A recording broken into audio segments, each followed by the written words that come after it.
Tá bom. Os microfones. Ah, ok. Muito bem, pessoal. Boa noite. O tema dessa nossa aulinha são dois pontos de interrogação. Dois. O primeiro, bezerro de ouro?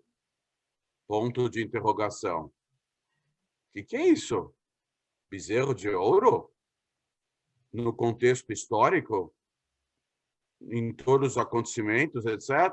Segundo ponto de interrogação. Absurdo? Sim ou não? Na verdade, a segunda pergunta vem contradizer a primeira. A primeira, eu questiono a validade do bezerro de ouro, dando a entender que ele não tem sentido. A segunda pergunta, eu questiono o fato dele ter ou não ter sentido. Absurdo, mas não é uma afirmativa. Também é uma pergunta. Então, nós vamos procurar esclarecer. A paraxá dessa semana se chama Ki Tissá, quando você levantar.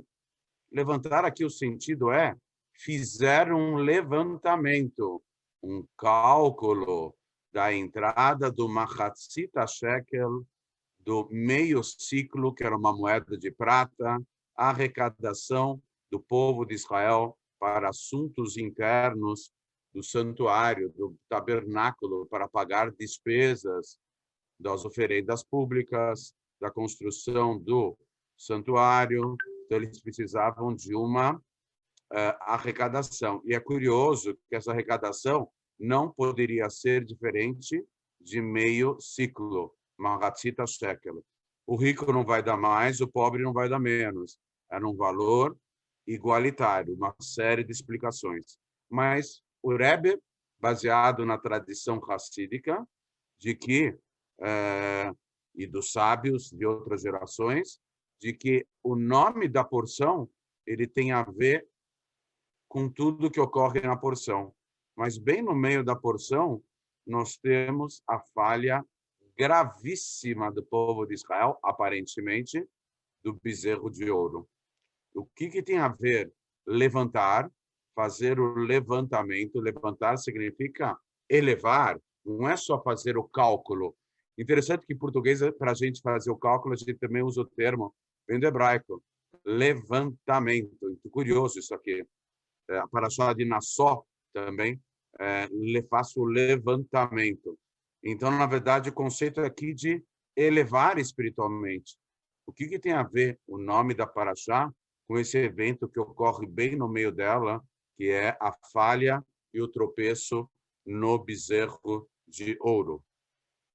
Outros assuntos que são tratados na paraxá, além da contribuição do meio ciclo, fala-se das tábuas que depois da falha do bezerro de ouro, Moshe Rabbeinu, que tinha quebrado as primeiras tábuas, ele esculpiu as segundas tábuas. À primeira vista, as primeiras tábuas eram mais elevadas, porque era uma construção, eram feito uma confecção do próprio divino.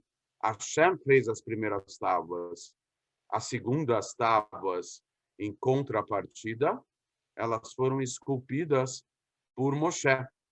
As primeiras tábuas ocorreu um milagre, que as letras escritas, os 10 mandamentos, podiam ser lidas tanto na frente delas como atrás, mas não mudava o sentido. Se a gente escrever num caderno com letras bem fortes, né, um texto, olhando a parte de outra página da mesma folha, a gente vê o texto invertido.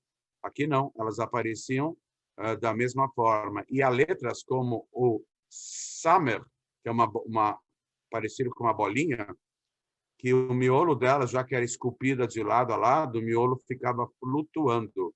Também outras letras. Havia um fator extraordinário nas primeiras tábuas. As segundas foram esculpidas por Moshe, mas elas foram escritas conforme as primeiras tábuas. Então, o que significa exatamente isso? Primeiras tábuas, a falha do bezerro de ouro, depois as segundas tábuas. O que é exatamente tudo isso? Há muitos pronunciamentos do Rebbe enfatizando pontos diferentes da análise do mesmo episódio, com respostas diferentes. Vamos só comentar uma bem curiosa aqui, bem curiosa. O Rebbe pergunta numa das suas sirot, pronunciamentos, como pode ser que o povo de Israel falhou de uma forma tão grave? E ainda Aaron Cohen, o irmão de Moshe, que participou junto com Moshe de todos os milagres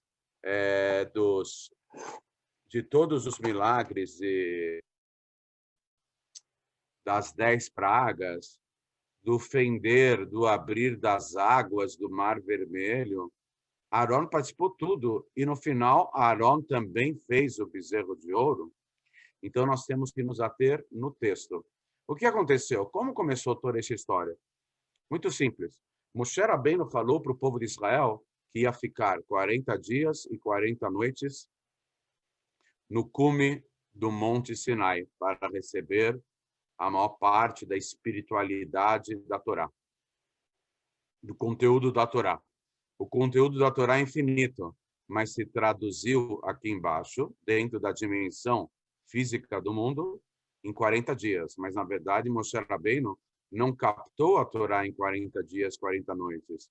Moshe Rabbeinu teve que se abstrair do físico, do material, do espaço e do tempo para captar o infinito. Tanto que nesse período de 40 dias e 40 noites, Moshe não comeu, não bebeu e não dormiu. Somente um anjo, ou somente uma alma fora do corpo, é que consegue essa proeza. Moshe não morreu nesses 40 dias, mas ele conseguiu adentrar os mundos espirituais com o próprio corpo dele. Por isso que ele não comeu, não bebeu e nem dormiu. E ele teve que sair dos parâmetros desse mundo físico para captar o infinito. Esse período se traduziu aqui embaixo como 40 dias, 40 noites. Mas, na verdade, ele captou o infinito, num período igualmente fora do tempo. Muito bem. Moshe Rabbeinu falou que ia ficar 40 dias, 40 noites. Que horas que ele subiu no Monte Sinai? No entardecer do primeiro dia. E o povo de Israel incorreu num erro de cálculo. Eles contaram 40 dias, eles estavam esperando a presença de Moshe no começo do dia. Mas, na verdade, Moshe só iria completar os 40 dias quando? Naquele dia, no entardecer. Umas 7, 8, 9, 10 horas depois, no entardecer do dia, que ele iria ressurgir. O Midrash fala muita coisa, que o Satã, o anjo do mal, foi uma das ocasiões raríssimas que ele apareceu pessoalmente. Normalmente, ele não aparece. Ele manda os seus representantes. Ele tem milhões, zilhões de anjos subalternos, que ele é muito importante. Mas, na verdade, nessa vez ele apareceu pessoalmente.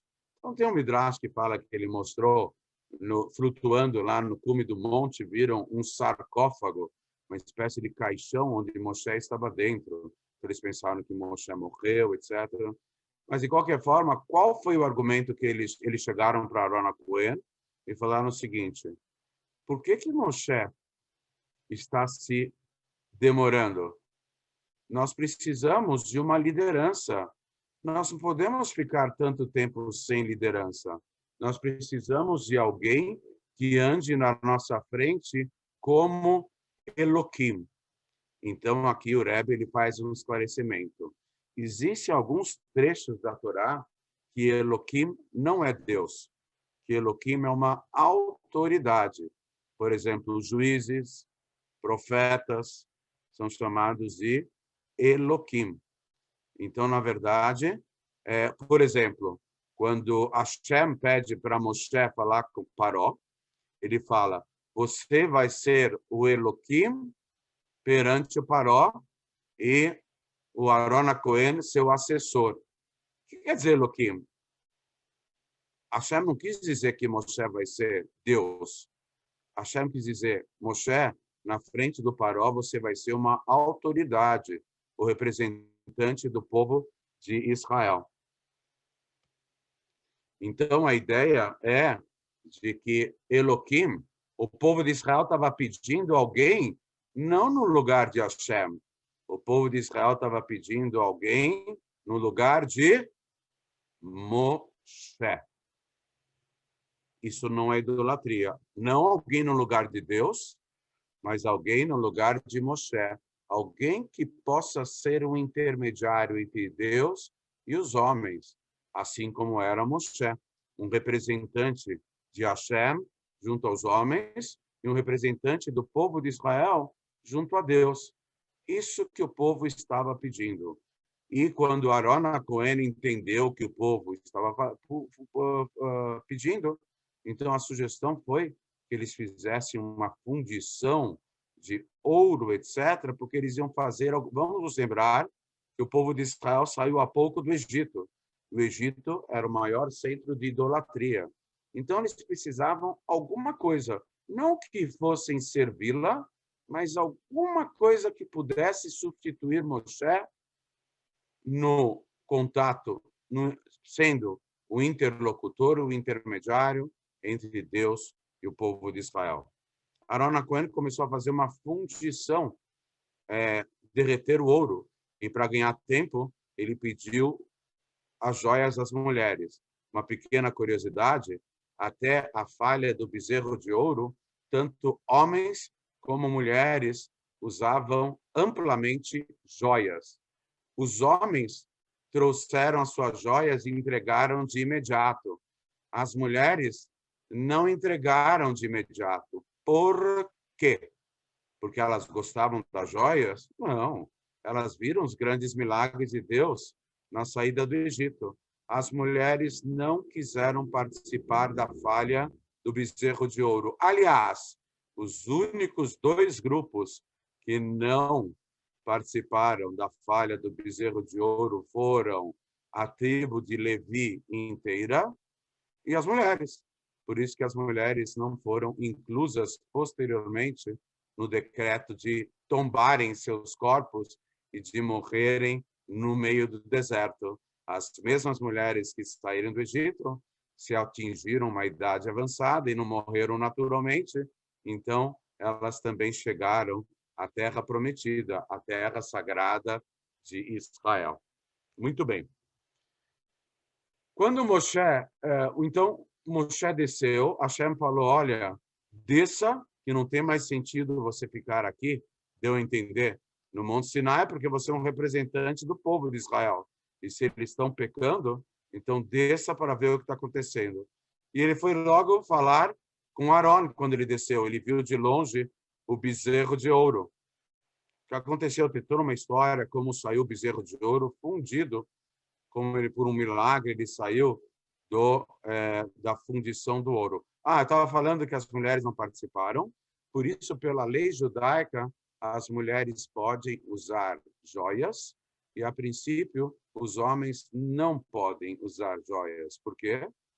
Porque os homens deram correndo as joias para a fundição, para serem derretidas no fogo, para formarem alguma coisa. E as mulheres não quiseram participar. Como recompensa, as mulheres, pela lei judaica, continuam recebendo joias, ganhando joias de seus parentes, principalmente de seus maridos, etc.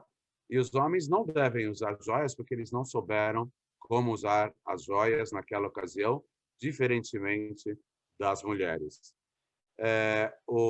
Então, Moshe Rabbeinu foi falar com Aaron, e Aaron falou, olha, desculpa, perdoe-nos, mas o povo estava pedindo alguém, já que eles entenderam que você estava atrasando, alguém que poderia ser o intermediário entre Deus e o povo de Israel no seu lugar.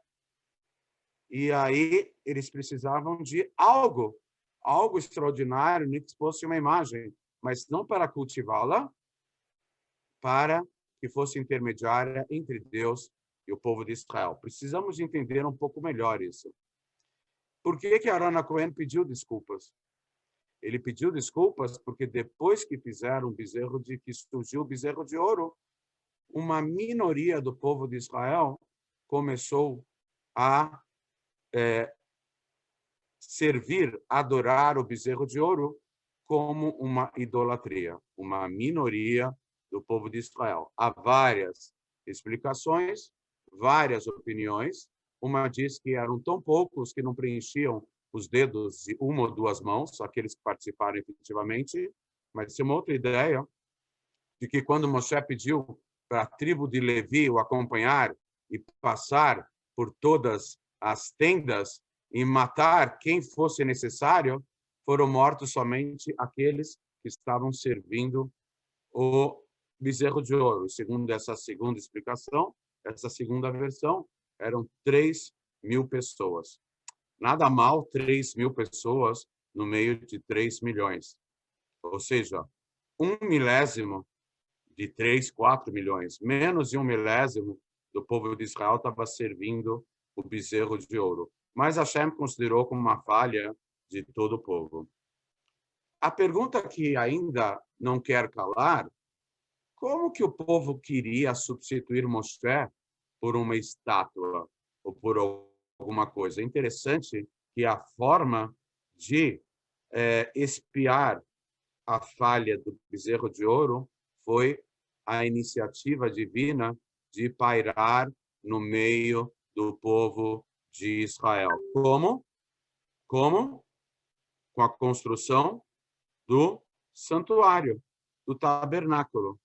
E qual que era uma das partes importantes do santuário, do tabernáculo, além do altar externo sobre o qual eram trazidas as oferendas, dos sacrifícios, havia a sala mais íntima interna do santuário, o Santo dos Santos, que lá havia a Arca da Aliança, sobre a qual havia um tampo, e sobre o tampo, o próprio Criador do Universo, que proibiu qualquer figura tridimensional, que proibiu a possibilidade para não haver idolatria, adorarem qualquer estátua. Há um princípio da Torá que a mesma boca que proibiu abriu exceção e permitiu. Deus pode se dar o luxo, afinal, ele é o Todo-Poderoso. Então, quem que entrava no Kodesh HaKodashim, no Santo dos Santos, somente o sumo sacerdote. No caso, naquela geração, era o Aaron Cohen. Ou então Moshe, que entrava no Santo dos Santos quando Deus o chamava. E o que tinha em cima do tampo, do caporet, do tampo? Tinha 2 querubins. A princípio, 2 estátuas que estavam com as asas, um de frente para o outro, como já falamos aqui anteriormente. E esses querubins eram formatos tridimensionais. O mesmo Deus que proibiu fez a regra, ele que é o criador dos céus e da terra, quando ele quiser, ele pode fazer a exceção. Mas não é lógico ele fazer uma exceção. Claro que é. Deus se revelava de tal forma dentro do santuário, dentro do Mishkan, do tabernáculo, que as pessoas, que o Kohen Gadol, quando ele entrava no Kodesh HaKodashim, ele sabia que aqueles 2 querubins não eram estátuas para serem adoradas, mas eram um pedido de Deus. E a voz de Deus surgia para falar com Moshe Rabbeinu e transmitia a Torá durante 40 anos do meio de entre os 2 querubins. E Moshe sabia que não eram os querubins, que era Hashem que estava falando entre os 2 querubins, mas que os querubins tinham ligação com os anjos celestiais, com os mundos celestiais, os mundos espirituais, mas havia tanta divindade, tanta revelação divina, tanta santidade dentro do santuário, que ninguém poderia se enganar. Então, aqui, pela constatação, pela realidade de Deus ter pedido para fazerem 2 querubins, então conseguimos entender retroativamente que o povo de Israel queria que Deus falasse por meio de alguma coisa. Eles precisavam de alguma coisa, porque durante 210 anos que eles foram escravizados no Egito, eles estavam acostumados com imagens. E mesmo que agora eles tiveram a oportunidade de conhecer Deus, eles ainda queriam alguma coisa física que pelo menos substituísse a presença de Moshe. Por isso, quando Aaron Cohen se desculpou com Moshe, não foi por ter feito o bezerro de ouro. Ele se desculpou por uma minoria do povo de Israel ter servido aquele bezerro de ouro como se fosse uma idolatria, ter adorado como se fosse uma divindade, Deus os livre. Por isso, aquelas 3.000 pessoas, que é menos de 1 milésimo, o povo de Israel eram 3 a 4 milhões de pessoas. Então, era menos de 1 milésimo que morreram porque estavam praticando idolatria. Eles saíram para a luta contra Moshe e seus seguidores, acabaram sendo atingidos. Eles que praticaram idolatria, mas já que o povo de Israel inteiro se calou, Deus considerou como se todos tivessem aderido, consentido, participado, se bem que na prática não participaram da idolatria. Muito bem, mas ainda assim é muito estranho tudo isso. Então vem o Rebbe em outro pronunciamento público e começa a questionar o nome da paraxá, os vários eventos e a ligação entre os eventos. As primeiras tábuas, elas foram criadas pela mão divina, se bem que Deus não tem mão, é só um conceito, foram criadas por Deus. Assim como a nossa alma também é proveniente de Deus. A nossa alma é pura, mas ela vem para esse mundo e ela é testada. Então, há uma ideia de que Deus testou o povo de Israel, tanto que ele mandou o seu anjo especial, que é muito conhecido em certos templos e certas religiões aqui no Brasil, né? Tem vários nomes, o capeta, chifrudo, Satanás, entre outros nomes, etc. Mas ele é um anjo a serviço de Deus. E nessa ocasião, Deus quis testar o povo de Israel. Então, ele não mandou os subalternos a esse anjo, ele falou, você mesmo vai testá-lo ao povo. Então, foi um grande teste que o povo de Israel tombou. Mas, se o povo de Israel tiver... E Deus, num certo momento da paraxá, ele fala para Moshe, Moshe, me deixa que eu vou destruir esse povo. O que ele quis dizer, me deixa? Sabe quando alguém quer bater no outro e fala, me segura que eu vou bater naquele cara, me segura. Puxa, se quisesse bater no outro, não pedia para todo mundo segurar. Então, é uma ceninha, é uma cena. Porque se quisesse bater no outro, ia bater no outro direto. Não ia pedir para... Me segura! O que Hashem falou? Moshe, me deixa que eu vou destruir o povo. O que Hashem quis dizer com isso? Moshe, você é o melhor advogado do mundo. Entra em ação, Moshe. Me deixa. Se você não deixar, eu não vou destruir o povo. Mas começa a usar argumentos. Aí Moshe começou a usar argumentos. Hashem, se você destruir o povo no deserto, vão pensar que foi uma estrela, a estrela vermelha, que destruiu o povo. Por isso que os egípcios deixaram o povo acabar fugindo. E mais ainda, o Senhor prometeu que a descendência de Abraão, Isaac e Jacó seria infinita. E como fica com a sua promessa? Porque Hashem falou que iria começar um novo povo a partir de Moshe. Chegou uma hora que Moshe falou, Deus, se você destruir esse povo, me apague do seu livro. Moshe falou, se o Senhor destruir o meu povo, destrua a mim também. Eu vou junto com o povo. Depois de todos os argumentos de Moshe, Hashem evidenciou e perdoou o povo. E Hashem pediu para Moshe para fazer as novas tábuas da lei, porque Moshe tinha quebrado as tábuas. Na verdade, quando Moshe quebrou, Deus ficou muito feliz. Sabe por quê? Quando está escrito no Cântico dos Cânticos do rei Salomão, que parece Deus nos livre, uma história erótica, Deus nos livre. Isso aqui é uma deturpação, é uma mal interpretação. Parece, mas não é.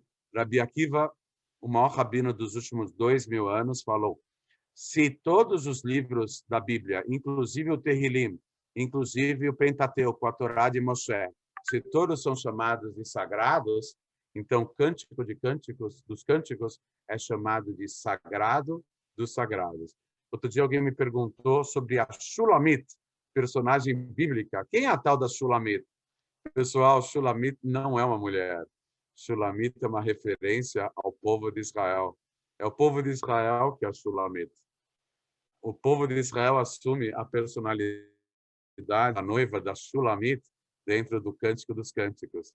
Nunca houve uma mulher chamada Shulamit. Shulamit é o povo de Israel.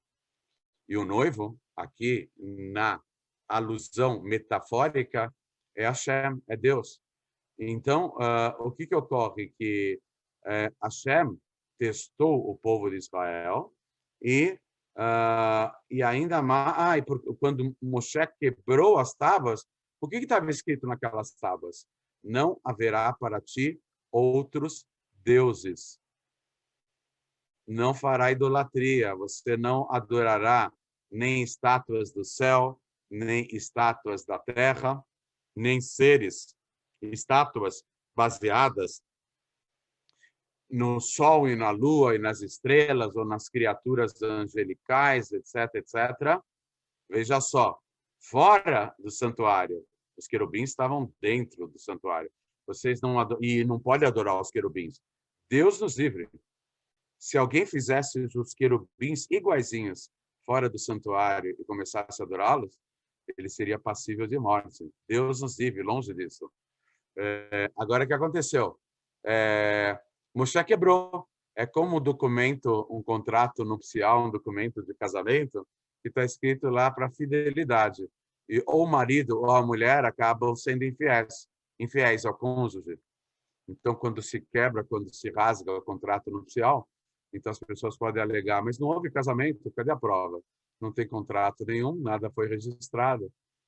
Então, Hashem ficou contente, entre aspas, que Moshe quebrou as estátuas. Mas depois Hashem pede para fazer novas estátuas, as tábuas. E aí Hashem pede para Moshe fazer novas tábuas, as tábuas da lei. E essas tábuas, elas simbolizam, em alguns aspectos, elas eram inferiores às primeiras tábuas, mas elas simbolizam um nível de conexão com Deus muito maior. Na prática, quais são as tábuas que ficaram inteiras? As primeiras ou as segundas tábuas? As segundas tábuas estão inteiras até hoje, e elas simbolizam um nível espiritual muito mais elevado do povo de Israel, que é do Baal Shuvah, do arrependido, daquele que retorna a Deus. Então, as segundas tábuas, elas foram esculpidas quando o povo de Israel estava profundamente arrependido do que tinha feito e quando ele queria retornar para a sua fonte de vitalidade, que é o próprio divino, o Criador dos céus e da terra. Por isso, as segundas tábuas, em alguns aspectos, talvez elas não tenham sido feitas por Deus e sim por Moshe, mas em outros aspectos elas eram superiores, porque elas simbolizavam, elas representavam a segunda etapa do povo de Israel. Não o povo de Israel antes desse tombo impressionante, desse pisar da bola, desse tropeço que foi o bezerro de ouro, mas sim depois do arrependimento e retorno a Deus, que surgiram as segundas tábuas. Então, a explicação do nome da porção da Torá, Kitissá, porque você fará um levantamento, você vai levantar, no sentido mais profundo, você vai elevar, que tudo que acontece na Parashá é uma forma de se elevar a Deus. Ninguém deve falhar a princípio, mas depois que falhou, sempre existe o caminho do perdão e do arrependimento. O povo de Israel estava num nível antes do tropeço, ele caiu impressionantemente, caiu muito de nível espiritual, ele não caiu. Com o bezerro de ouro, ele despencou. Pior do que cair, despencou totalmente. Mas, depois, com as segundas tábuas, no arrependimento, ele consegue um nível espiritual muito maior. Por isso, todos os assuntos da Paraxá, quando se fala das primeiras tábuas, quando se fala do bezerro de ouro, quando se fala das segundas tábuas, quando se fala no comecinho da Paraxá, da contribuição com meio ciclo, Machatzita Shekel, etc., tudo isso está embutido no nome da porção, que é Ki Tissá, quando você elevar o povo de Israel. Por isso, Deus, segundo alguns comentários, Hashem meio que, entre aspas, forçou a barra para que o povo de Israel falhasse, pecasse, para mostrar para todas as gerações que se a geração mais elevada que viu Deus reveladamente, Deus não tem semblante, Deus não tem corpo, não é um ser humano, Deus nos livre, ele não tem cara e nunca vai ter, certo? Deus não tem cara. A nossa percepção futura de Deus vai ser muito maior do que imagens, vai ser a percepção da alma no mundo vindouro. Mas Hashem, ele quis mostrar que a geração mais elevada de todos os tempos, que viu a revelação de Deus, levou um tombo impressionante e mesmo assim pôde se levantar.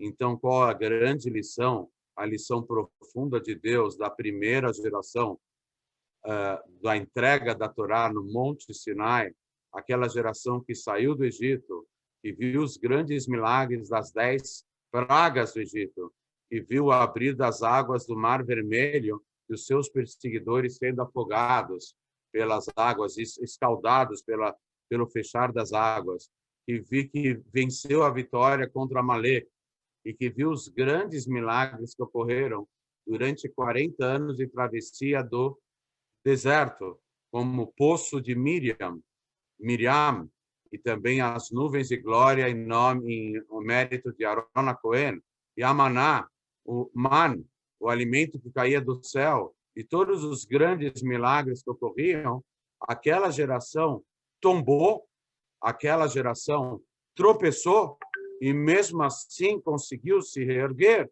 Quanto mais nós, que somos gerações muito mais fracas que a primeira geração, que Deus sempre está aberto, de coração e mãos abertas para receber um coração sincero e arrependido. Pessoal, já vai acabar o tempo. É só vocês, olha, vocês estão aqui comigo, 36 pessoas, 2 vezes 8, Rai. É só vocês clicarem novamente no link e nós voltamos para a aula. Agora, vamos abrir as perguntas, pessoal. Quem tiver perguntas, vai ficar mais interessante. Por favor, só clicar no mesmo link. Até mais, pessoal. Estamos aguardando todos vocês. Por favor, voltem, senão eu vou ficar com muitas saudades.